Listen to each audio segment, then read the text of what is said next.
Bonjour et bienvenue sur la mécanique universelle.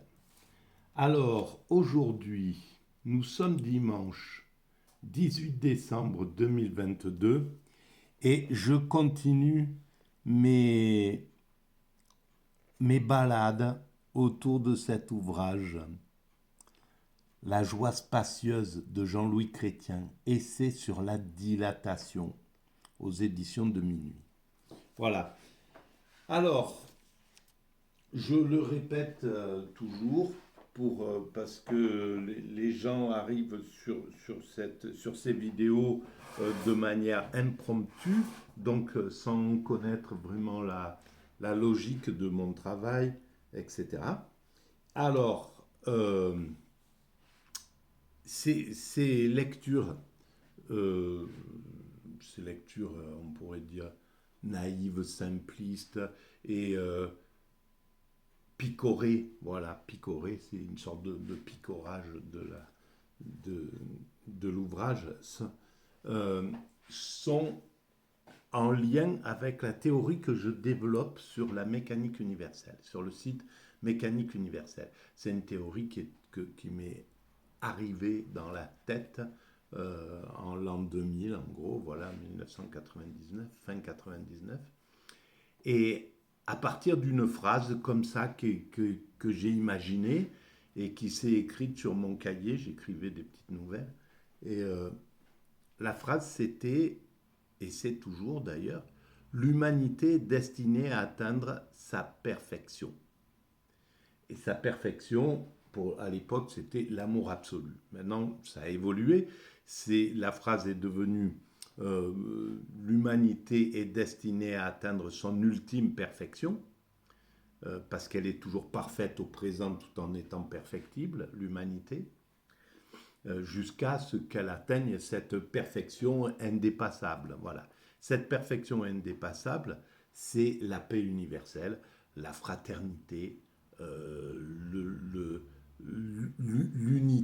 l'unité totale du genre humain, euh, et évidemment à l'intérieur avec la réalisation d'une perfection technique, voilà, un monde qui serait parfaitement écologique, voilà, tout à fait évidemment pour que ça puisse se réaliser. Alors évidemment, cette finalité, elle concerne les siècles à venir. On voit bien que l'évolution de l'humanité a un rythme euh, particulier, un rythme propre. Ça n'a rien à voir avec l'évolution d'un être humain. Évidemment, nous, on aimerait que l'humanité évolue tout de suite, rapidement, qu'on passe là, on est déjà conscient que la guerre, par exemple, c'est absurde. C'est devenu de plus en plus absurde. On sait qu'on est un village planétaire, qu'on appartient tous à la même, euh, à la même espèce, à la même humanité. Voilà, la science nous le dit, on descend tous d'une même origine, donc on est tous frères, fatalement. Donc on a toute la conscience de ça, mais nos pulsions nous sont encore présentes très très fort. Donc nos désirs de nous affirmer aux dépens de nos congénères, le fait de vouloir euh, nous affirmer, oui, aux dépens d'autrui, etc. Euh, toutes ces valeurs-là sont encore présentes. Alors donc on évolue encore à travers l'antagonisme, la guerre, la haine, le, le racisme, les, voilà, des visions comme ça, qui même si elles sont archaïques, sont encore nous sommes encore constitués comme ça. Alors, sur la mécanique universelle, je dis, nous travaillons trois choses essentielles. La maîtrise progressive du comportement, la maîtrise progressive de l'environnement, la maîtrise progressive du questionnement. Voilà. Donc progressivement, nous apprenons à maîtriser notre comportement de mieux en mieux. On est de moins en moins, voilà, on va quand nous étions des primates naturels, eh ben, on réagissait tout de suite à une agression. Maintenant, on peut mettre de la distance vis-à-vis de ça, même s'il y a des moments de recul dans l'évolution humaine. La période que nous sommes en train de vivre, la période néolibérale, est une forme de recul sur nos comportements. Elle stimule les comportements les plus primaires, quoi. Voilà, on est sous la loi du marché. Le marché, pour vendre, doit stimuler les plus bas instincts. Donc, c'est exactement ce qu'il fait. Mais on sortira de ce moment comme en, en 45 qui sont sortis de 5 ans ou 10 ans de dictature qui s'annonçait. Comme en 18, ils sont sortis de 5 ans de guerre atroce dans les tranchées. Voilà, on sortira de ce moment, on sortira du néolibéralisme comme le reste. Voilà, et on évoluera vers cette ultime perfection. Alors, maintenant qu'on a posé les bases, là, je lis juste le début des chapitres que Jean-Louis Chrétien consacre à plusieurs auteurs, à plusieurs des penseurs. Euh, alors, j'ai commencé par la fin. Donc, j'ai commencé d'abord par Paul Claudel, puis il y a eu Whitman, puis il y a eu juste avant Thomas Traherne. Et là, j'entame le chapitre 6, Amiel et la pathologie de la dilatation. Alors c'est toujours, apparemment, parce que j'ai pas lu, je découvre en même temps que je lis, ça me permet d'être spontané, voilà, j'ai envie de travailler comme ça, de pas préparer, d'abord je sais pas le faire, mais en plus, je pense, voilà, de toute manière, c'est comme ça que ça s'impose à moi, donc je le fais comme ça. Alors, je lis, je découvre et je commente. Amiel et la pathologie de la dilatation. Alors, l'idée de la dilatation, pour moi, c'est l'état d'extase, justement vers lequel l'humanité va. Nous allons vers la fraternité, vers la paix universelle, mais surtout et fondamentalement vers l'extase facile. L'extase, c'est la sensation et la fusion avec le divin, avec le principe créateur. Et donc, la dilatation, c'est cet état, à mon sens, c'est cet état-là. C'est mon interprétation. Donc, je commence à lire. Il peut paraître étrange, et au sens strict déplacé, qu'un chapitre sur Henri-Frédéric Amiel figure dans un ouvrage consacré à la joie. Car son journal,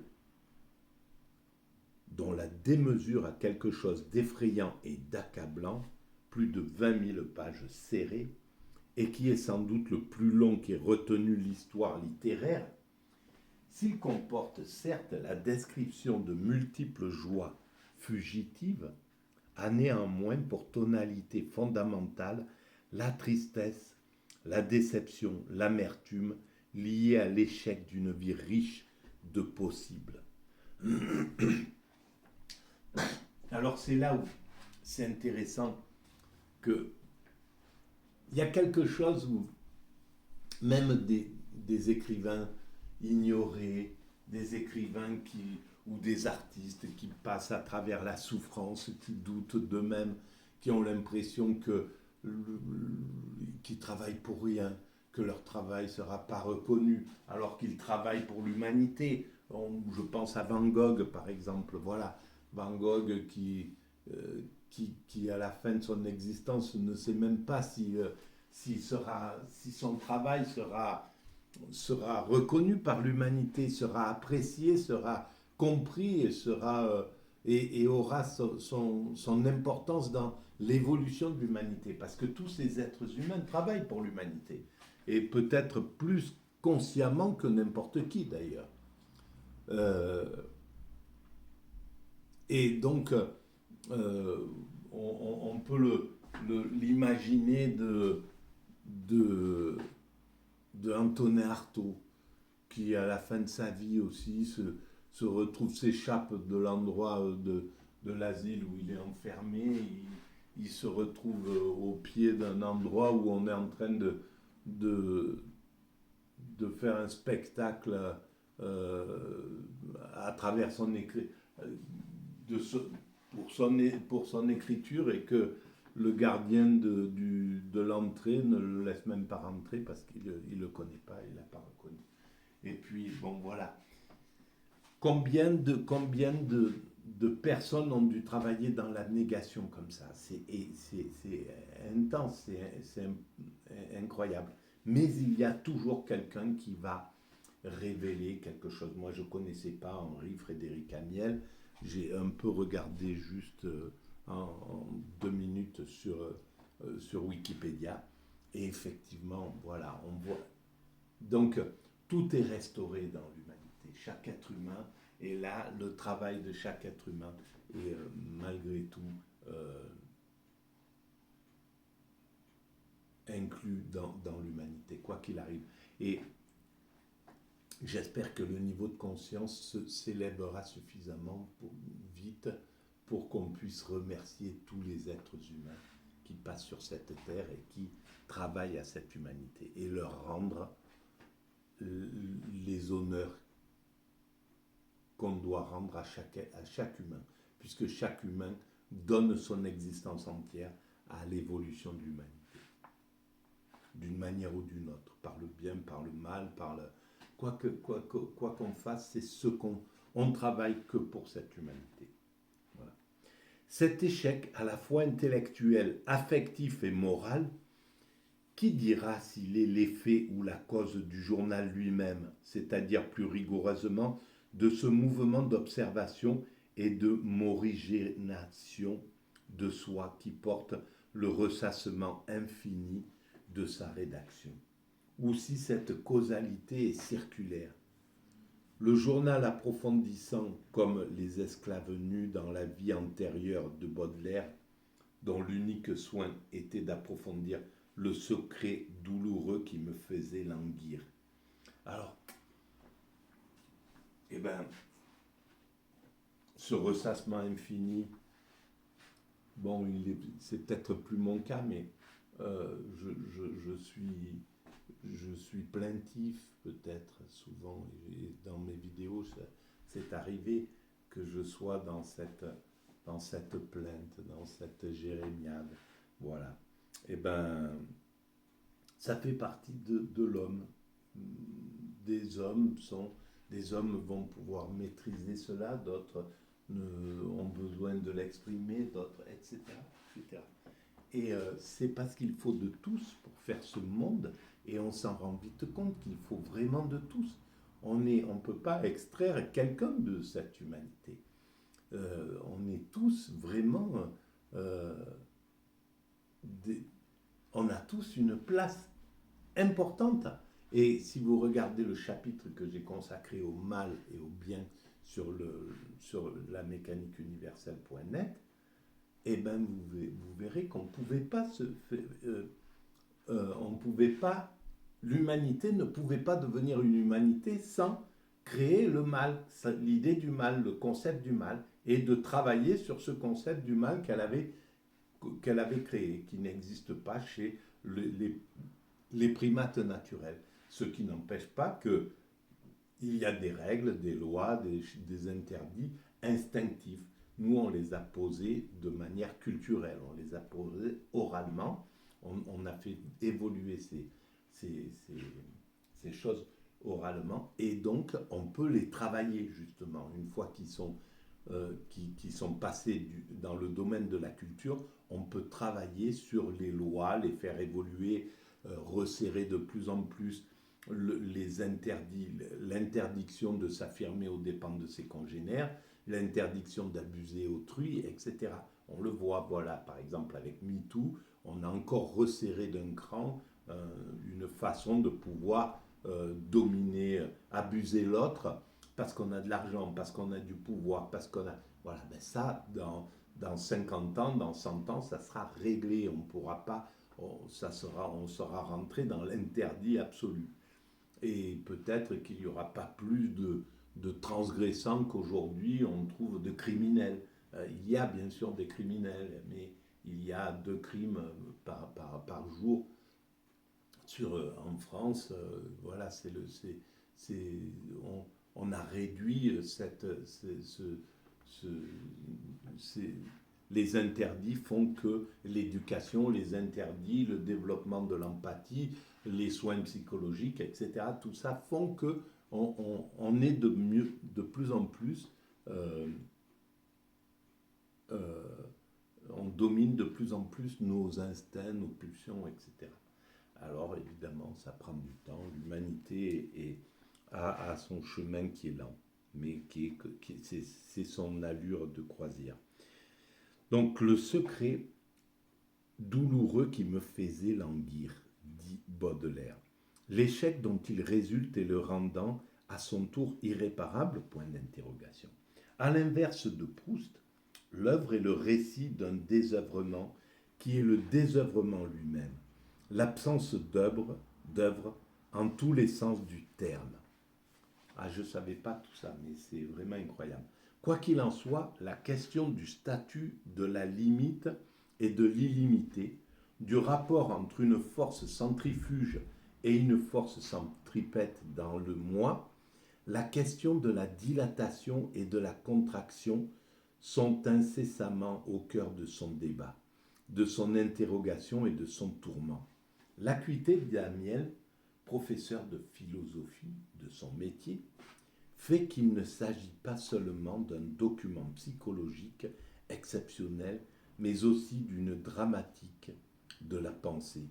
Le conflit entre Péras et Apeiron, entre limite et illimité, entre le poids qui leste cette existence individuelle et l'entraîne inexorablement vers un abîme qui est à la fois le journal lui-même et ce dont le journal rend compte et s'entretient.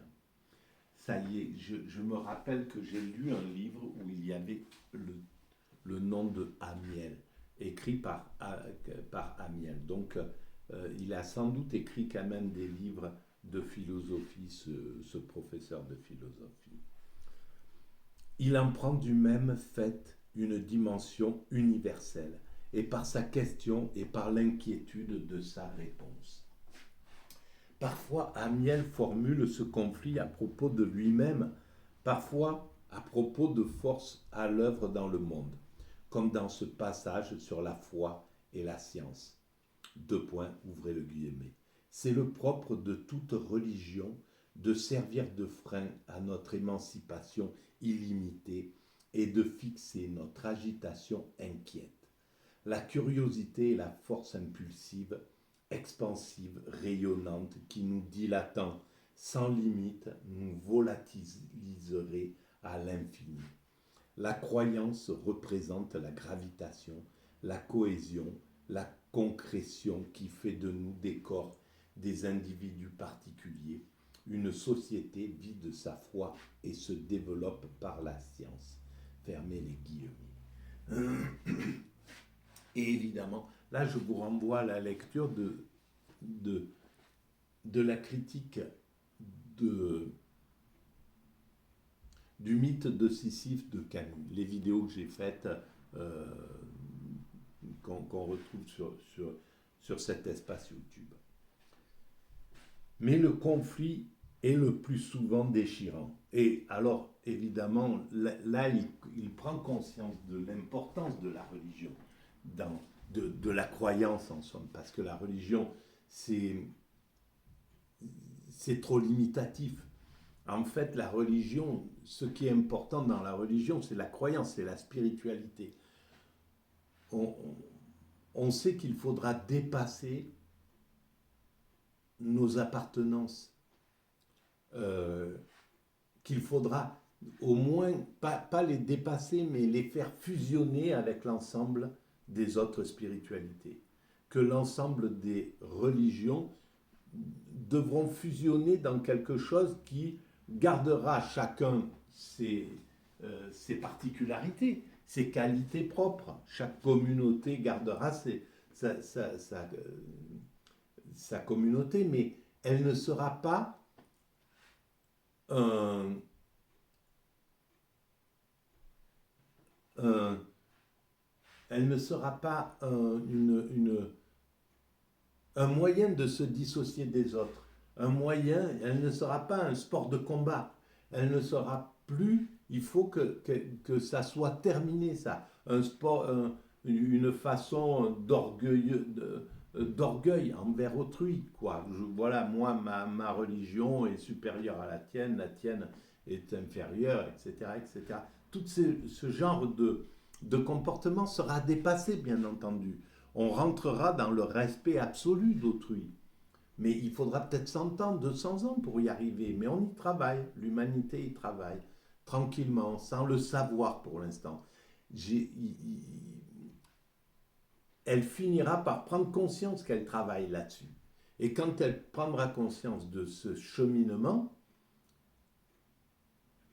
elle aura du respect pour autrui, parce qu'elle comprendra que ma communauté travaille à l'évolution de l'humanité, mais la sienne aussi, l'autre aussi, celle-ci aussi, tous les groupes humains, panthéistes, religieux, etc., asiatiques, occidentales, tous travaillent pour cette évolution de l'humanité. Donc je continue. Après les pythagoriciens, Platon, dans le Philèbe, avait fait de la limite et de l'illimité, Péras et Apeiron, les constituants de tout étant. Les deux sont requis pour qu'il y ait quoi que ce soit. On pourrait traduire aussi par le défini et l'indéfini, ou la forme et l'informe. La limite serait vide et vaine si elle n'avait rien à limiter. Ce serait une définition qui ne définirait rien. Et l'illimité, qui ne prendrait pas forme grâce à une limite, serait un flux indéfini, un mouvement chaotique qui n'aboutirait à rien de déterminé. Pour l'instant, nous ne savons pas ce que c'est que l'illimité. Nous ne savons pas s'il y a de l'infini, si l'infini, etc., etc. Les scientifiques travaillent d'arrache-pied. Là, actuellement, là, à l'heure où je fais cette vidéo, des physiciens cherchent, des penseurs cherchent à comprendre, et des milliers cherchent à comprendre qu'est-ce que c'est que cet infini, pourquoi cet univers s'est constitué, qu'est-ce qui a pu constituer cet univers qui est en expansion, pourquoi la vie est apparue, etc., etc. Il y a des milliers de nos frères humains, qu'ils soient chrétiens, juifs, musulmans, hindous, chinois, russes, américains, aborigènes, africains, inuits. Voilà, leur origine, elle est universelle. Et tous travaillent à essayer de nous faire comprendre pourquoi, qu'est-ce que c'est que ce monde, pourquoi il est constitué comme ça, qu'est-ce que c'est que la matière, à quoi sert, pourquoi cette matière est immatérielle au final, comment a pu se constituer ce monde, etc. Je continue. Platon pense ces termes dans un horizon ontologique et cosmologique. Il s'agit de la constitution des étangs et des choses dans le monde. Cette question traverse sous diverses formes toute l'histoire de la philosophie. Et Schelling, dans l'un de ses premiers chefs-d'œuvre, Le système de l'idéalisme transcendantal de 1800, l'avait mise en scène, en jeu et en acte dans la constitution du moi. Deux points, ouvrez les guillemets. Le moi comme moi ne peut être illimité que dans la mesure où il est limité et inversement. Il ne peut être limité comme moi que dans la mesure où il est illimité. Il le prouve en montrant que le moi ne peut se saisir lui-même comme infini qu'en se saisissant comme un devenir fini. que ce devenir comme activité ne peut exister que s'il rencontre une résistance sous la forme d'une limitation ou d'un obstacle sur lequel il œuvre pour les franchir ou les supprimer.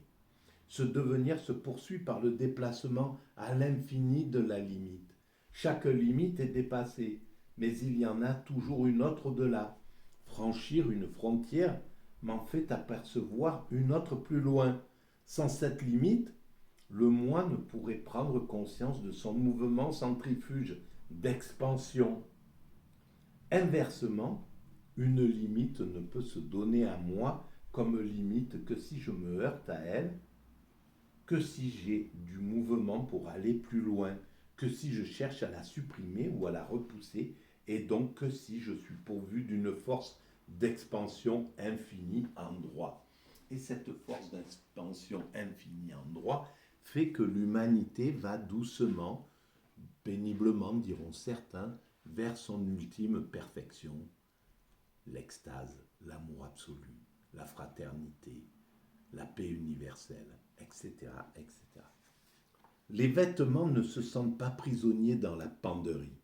Schelling le dit un peu plus loin. Deux points, ouvrez le guillemet. Le moi a la tendance de produire l'infini.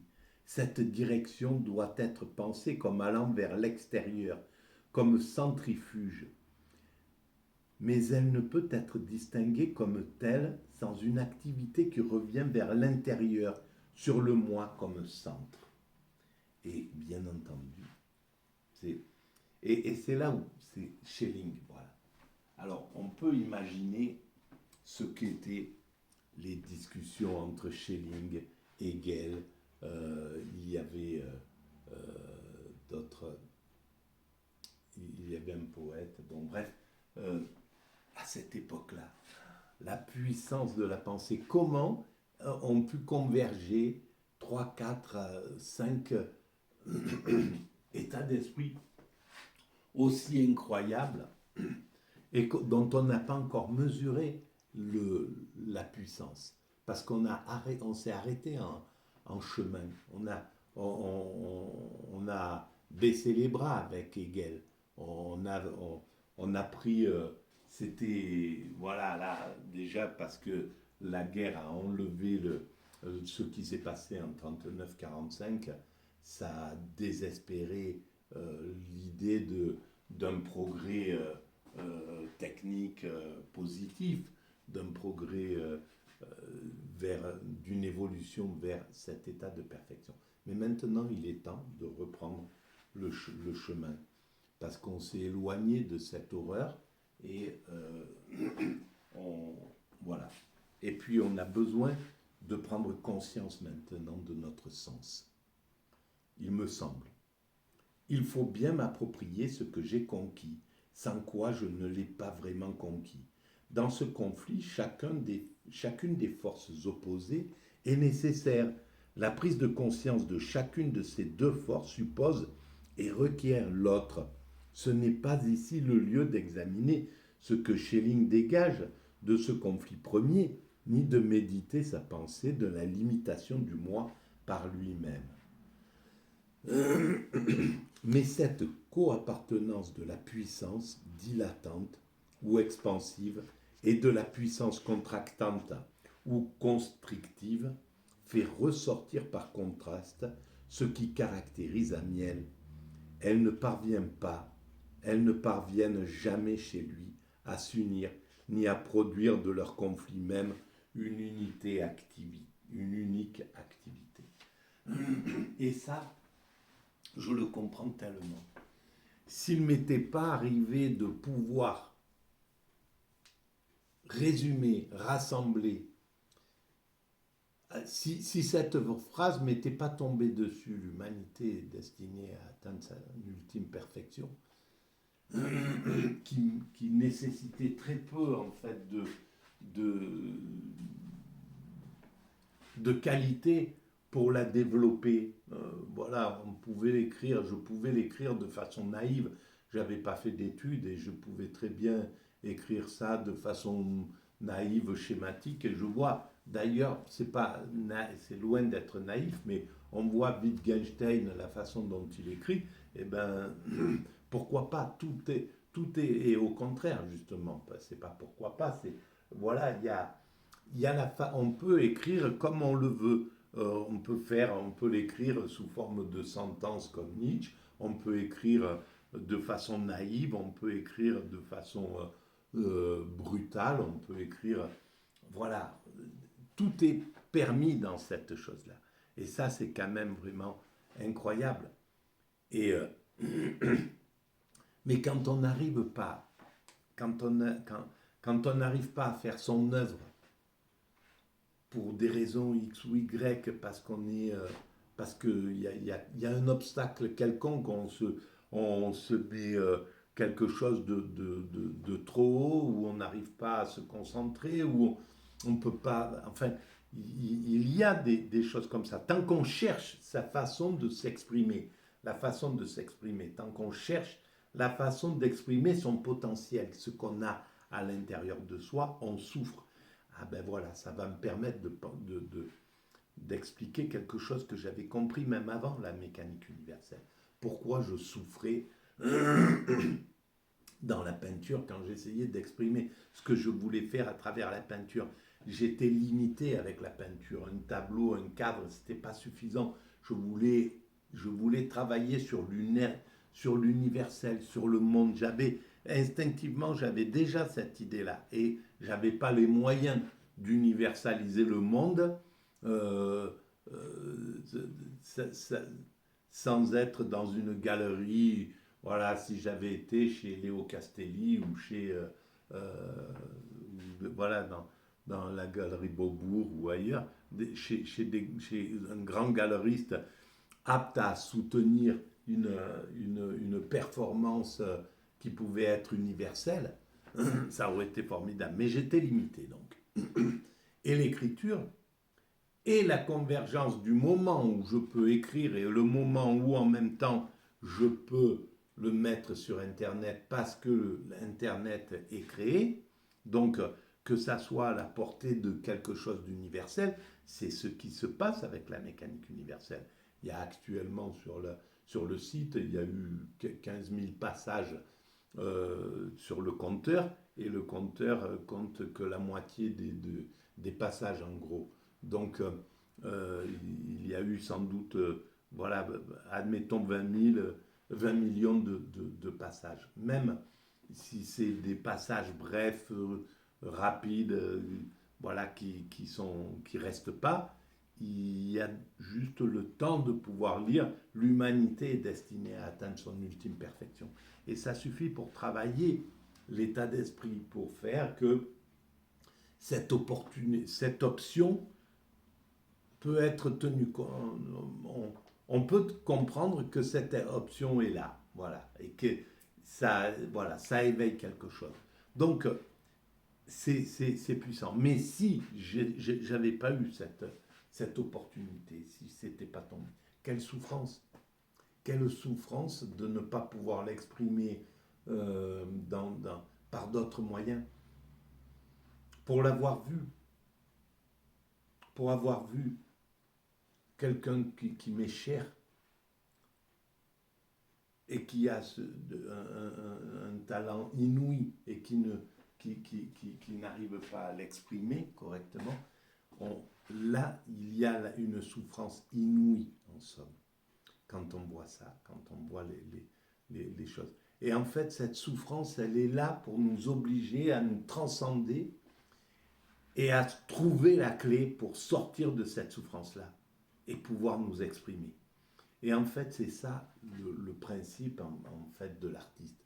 C'est quelqu'un globalement, bien souvent, qui souffre d'un passé, d'une histoire, de quelque chose qui a mis à mal quelque chose en lui, et donc dans sa révolte, à un certain moment, il faut qu'il trouve la force pour aller exprimer tout ça, pour pouvoir se sauver. Celui qui n'a pas la chance d'arriver là, il se maltraite, il se fait du mal et il se détruit. C'est ce que j'ai fait pendant des années, en somme, jusqu'à trouver la mécanique universelle, jusqu'à trouver le fait que la meilleure expression pour moi, c'était d'écrire, même si c'était coûtant, même si c'était coûteux, je veux dire, même si c'était difficile, dur, etc., etc., ça a été, c'était la clé. Voilà, ma clé, c'était d'écrire la mécanique universelle. Et donc, ça a complètement libéré toute la souffrance que j'avais. Et tant que je pataugeais dans cette souffrance, je me maltraitais, je me faisais du mal, je buvais, je fumais, je voulais écourter mon existence parce que c'était que de la souffrance, etc., etc. Donc, et du jour au lendemain, du jour où j'ai découvert la mécanique universelle, mes dépendances, c'est pour ça que c'est assez inouï cette chose-là. Ça permet de tout comprendre. Cette passion, de rentrer dans cette passion-là, dans l'écriture et dans le fait de découvrir ce truc, la passion de la philosophie, de la spiritualité, de la philosophie, auquel je ne connaissais rien avant. D'un seul coup, mes dépendances se sont arrêtées. J'ai arrêté de fumer du jour au lendemain alors que j'étais intoxiqué à 100%, sans aucune difficulté. J'ai arrêté de boire de façon destructrice, comme je buvais avant. Et pour gérer complètement pendant un petit moment, j'ai géré cet alcoolisme, en somme. Et plus jamais depuis la mécanique universelle, je n'ai bu comme je pouvais boire avant pour me détruire, en somme, inconsciemment. Donc il y a quelque chose, il y a une force dans le fait de trouver sa vocation. C'est pour tout le monde. Et donc la souffrance d'un être humain qui va qui va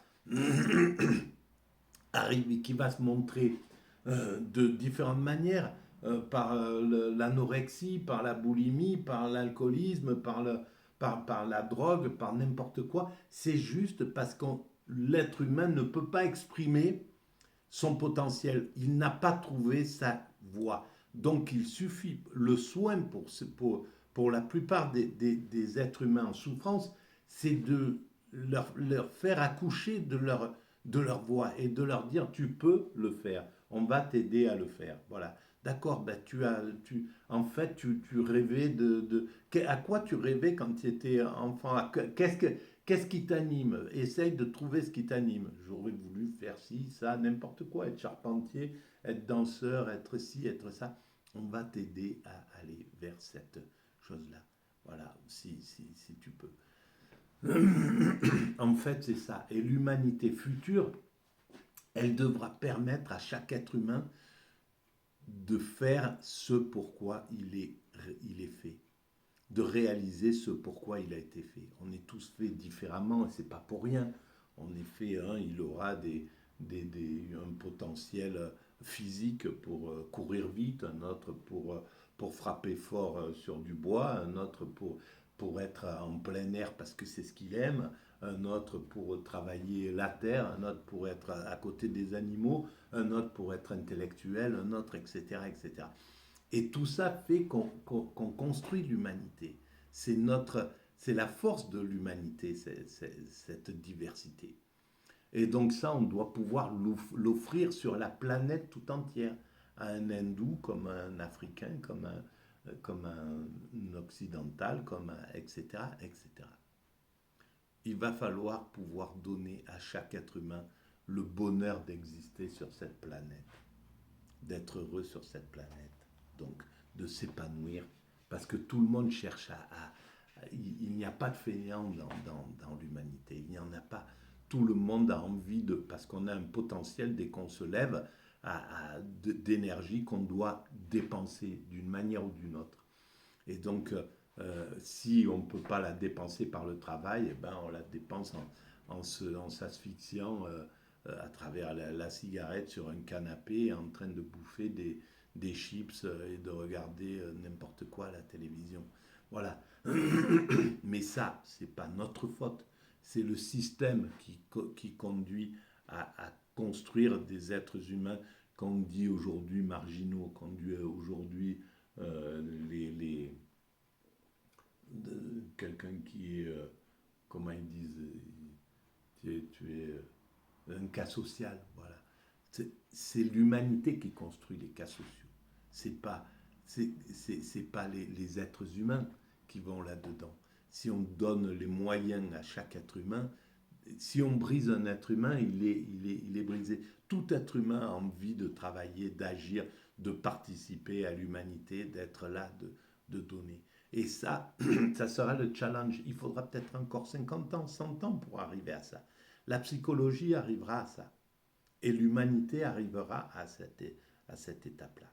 Si on n'était pas dans l'antagonisme, si on ne perdait pas du temps à aller se faire la guerre, et à aller dépenser 1000 milliards à tout casser pour tout reconstruire, avec 1000 milliards, on rend heureux cette planète. On a les moyens, il y a les moyens d'éduquer chacun, de donner, d'éveiller le monde, de faire circuler les idées positives, etc. On a réussi à universaliser le Coca-Cola, on peut universaliser la fraternité, l'entraide, ces valeurs dont je parle là, le fait que chaque être humain doit avoir la chance de pouvoir vivre une existence magnifique sur cette planète, parce qu'on n'apparaît pas n'importe quoi. Voilà, c'est grandiose d'apparaître sur cette terre, de vivre. Alors pourquoi un hindou intouchable de la plus basse caste n'aurait pas droit à cela? Pour quelle raison?